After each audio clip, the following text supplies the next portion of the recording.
네, 북한 관련 소식으로 함께합니다. 고려대학교 남성욱 교수 나오셨습니다. 교수님 안녕하십니까? 안녕하십니까? 네.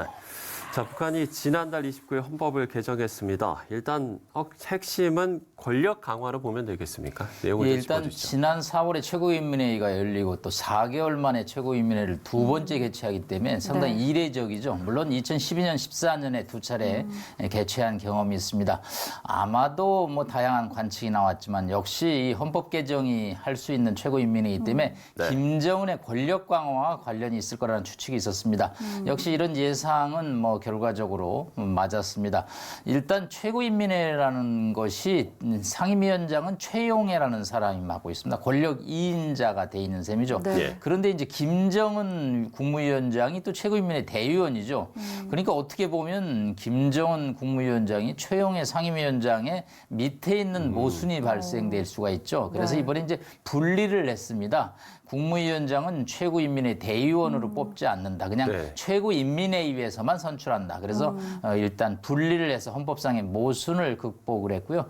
두 번째는 이제 김정은 국무위원장의 권한을 좀 더 강화해서 일단 외교에서 대외를 대표하는 권한과 동시에 대사나 공사의 임면 또 소환에 대해서 최용의 최고인민회 상임위원장이 아니고 김정은 국무위원장이 직접 권한을 행사한다고 표기를 했습니다. 이로써 김정은은 정말 북한의 프레지던트, 실질적인 또 형식적인 최고 권력의 지도자로 등극을 했다고 저희가 평가할 수 있겠습니다. 네.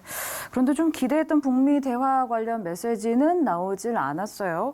좀 북미 실무 협상이 좀 제자리 걸음을 걷고 있다 이렇게 좀 이런 분위기인 것 같은데요. 네, 사실 뭐 8월 20일까지 한미 연합 군사훈련이 있었습니다. 그래서 북한이 여기에 대해서 많은 비난을 했고 또 군사 연합 훈련이 끝나면 이제 북미가 대화를 하지 않겠냐. 특히 이제 연말까지 정상회담을 하겠다라는 김정은 위원장의 지난 4월 발언이 있었고 또 6월 말에 판문점에서 트럼프 대통령과 전격 회동이 있었기 때문에 아마 9월이 가면 실무회담이 빠른 속도로 개최가 되기는 기대가 컸습니다. 물론 뭐 뉴욕 채널을 통해서 회담 실무 협의를 하고 있다는 소식은 들리고 있지만 이 상층부에서 발언하는 대화나 단어가 굉장히 거칠고 조금 상대방에 대한 비난이 있습니다.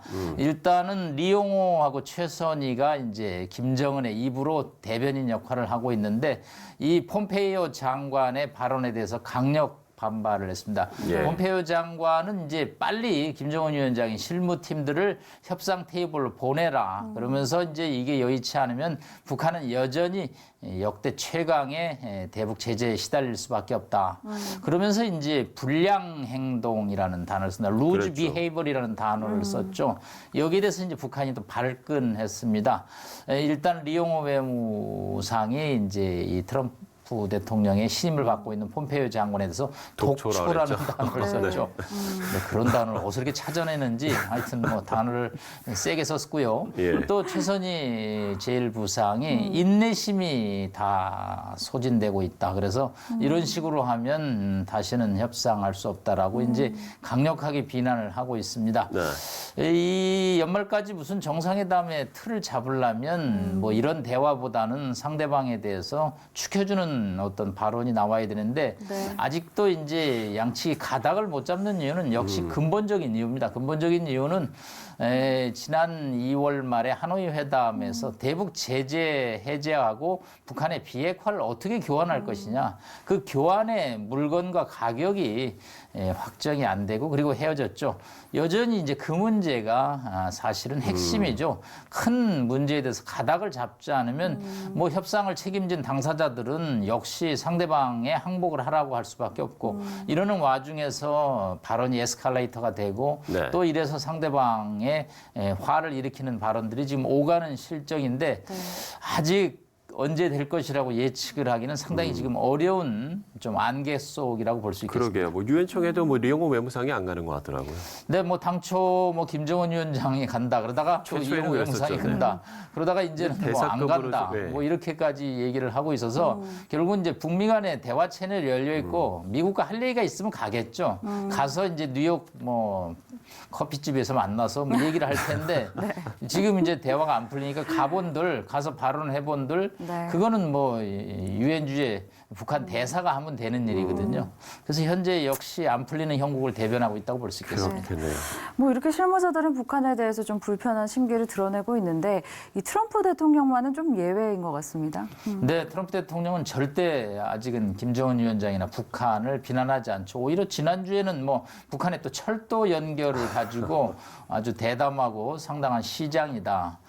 비즈니스 하시는 분이라 뭐 상대방을 자극할 필요는 없다라는 기본적인 인식을 갖고 있고 트럼프 대통령은 이 김정은 카드를 본인의 대선 레이스 과정에서 비장의 카드로 남겨두고 있는 것 같습니다. 네.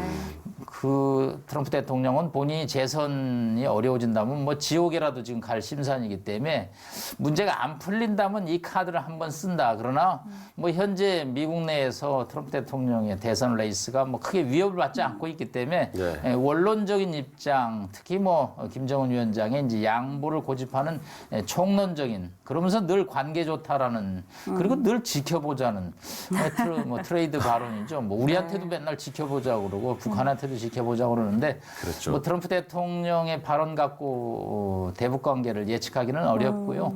뭐 양측이 뭔가 아주 필요성을 절실하게 그거는 뭐 트럼프 대통령이나 김정은 위원장이나 느껴야지만 또 손을 내미는 그런 시점이 다가올 것으로 보입니다. 네.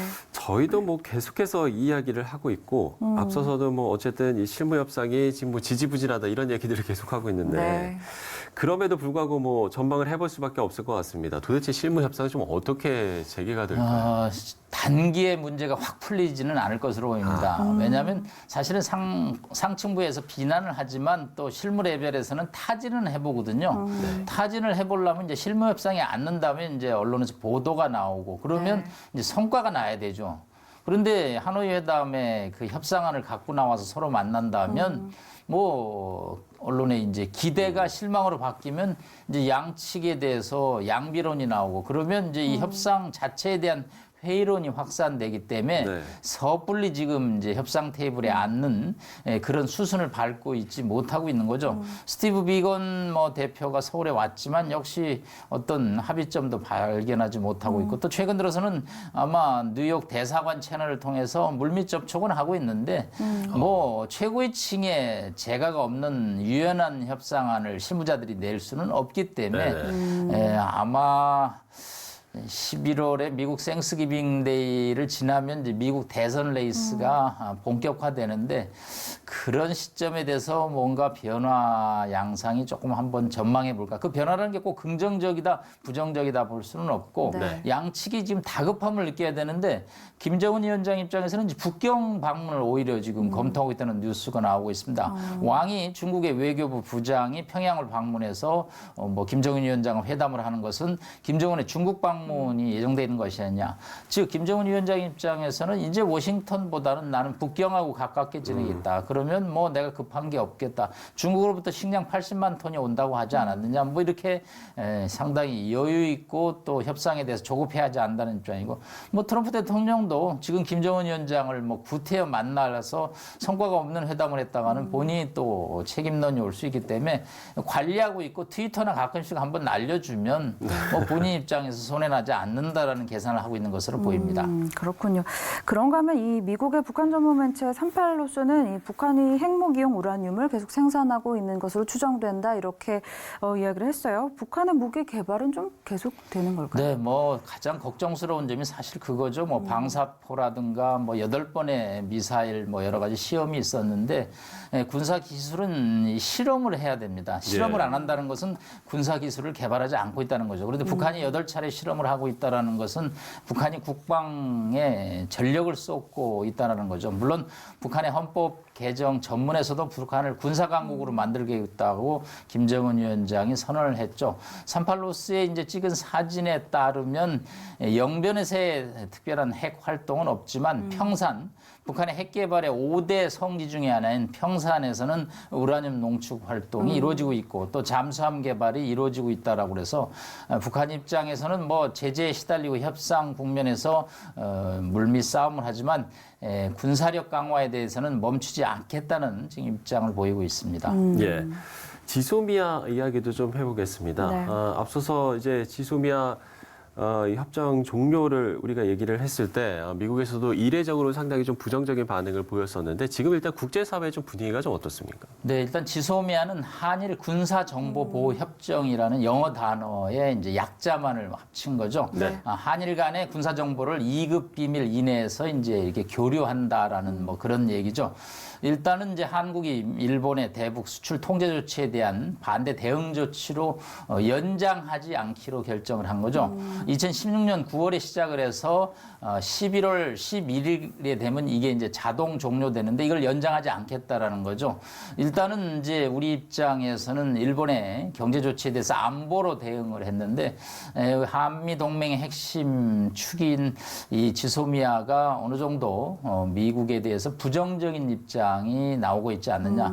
미국 입장에서는 이제 한미일이 군사적으로 동맹 성격으로 북한의 위협에 대응하는데 한국이 여기에서 이탈하는 것은 한미 간의 국익에 맞지 않다. 특히 이제 주한미군의 어떤 안전에 대해서 이제 우려를 나옴으로써 사실은 경제 조치에 대해서 워싱턴이 그동안의 한일 간의 입장을 좀 균형 있게 바라봤는데 한국의 지소미아 이제 연장 파기 결정에 대해서는 조금 부정적인 상황이 나오고 있고요.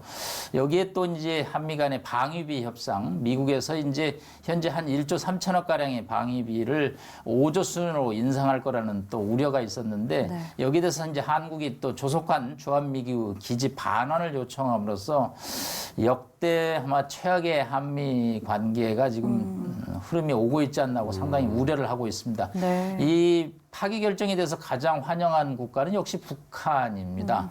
북한이 직접 반응을 내놓지는 않고요. 우리의 매체를 통해서 인용을 했습니다. 즉 지소미아 파기 결정을 찬성했던 우리의 온라인 매체를 따서 이게 한국이 제대로 된 결정을 했다라는 우회적인 지지 입장을 표명함으로써 지소미아를 둘러싸고 동북아 국제 정치가 극명하게 갈리는 현상을 저희가 지켜볼 수가 있겠습니다. 네, 알겠습니다. 자, 지소미아 종료 결정에 대한 국제사회의 반응까지 저희가 짚어봤습니다. 네. 한반도 정세 그리고 동북아 정세 고려대학교 남성욱 교수와 이야기 나눠봤습니다. 오늘 말씀 고맙습니다. 감사합니다. 감사합니다.